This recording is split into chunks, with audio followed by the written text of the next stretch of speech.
Danielle Salzman, Solzy at the movies. Hi, Jane. It's so nice to meet you. Nice to meet you too.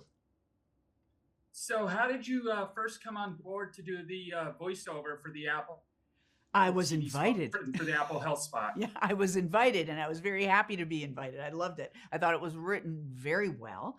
And Craig Gillespie is the director, and I've worked with him before. And so it was really, really great to do. We had a great time.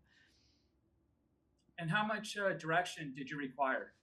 Well, I think when you work with someone, you before you've developed kind of a shorthand. So, um, you know, uh, we just did a bunch of different takes, and he would give me a tweak here and there, but it was a pretty simple thing to do and a lot of fun.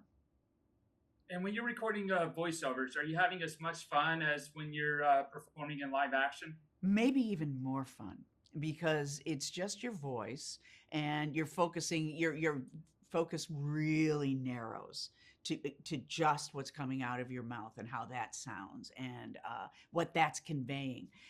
So I really like that. I like kind of just bringing it all in. And when you're doing a spot such as this one, are you ever drawing on your training from back in Chicago? Oh, absolutely. Yeah, I learned how to be an actor. I was just saying earlier at Illinois State University, and I use the same technique. It's a technique that's so habitual right now that I don't have to think about it. But all the same stuff applies when I'm doing a voice. I ask myself the same questions, and I ponder the same what ifs, and yeah, exact same process. And speaking of improv, was there an instructor who has had the most meaningful impact on your career? Yeah, my actually my theater history teacher, Al Goldfarb, who's I'm still in contact with, and not even the theater history so much. It's just the support and the love of theater and the love of the craft, and we're still very good friends.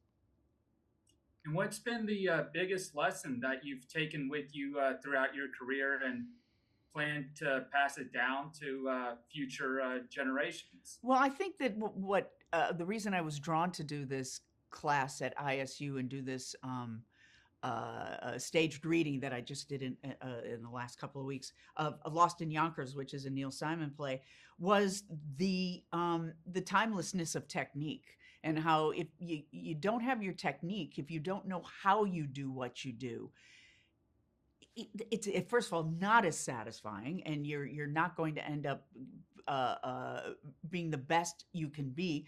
You have to do those ABCs. You have to learn those questions that you need to ask so that it becomes habitual, and then you can go off and do anything. But you really have to ground yourself in a very strong, solid technique. And when it came to doing the spot, were you able to see the video of it when you were recording? Yeah, in fact, they shot the live action stuff, and then added my voiceover. So I had to time it to the shot. It was already edited and everything. So it was pretty easy to do. They edited so beautifully that the voiceover just laid on perfectly. So I was the benefit of that having been done before I even uttered a word. Yeah, having watched the spot this week, I would 100% agree. Ah, great, great. I'm glad. Yeah. That was just about everything I had. It was so nice to meet you again this morning. Oh, it's nice to meet you too. And thank you. Thanks for this. Welcome.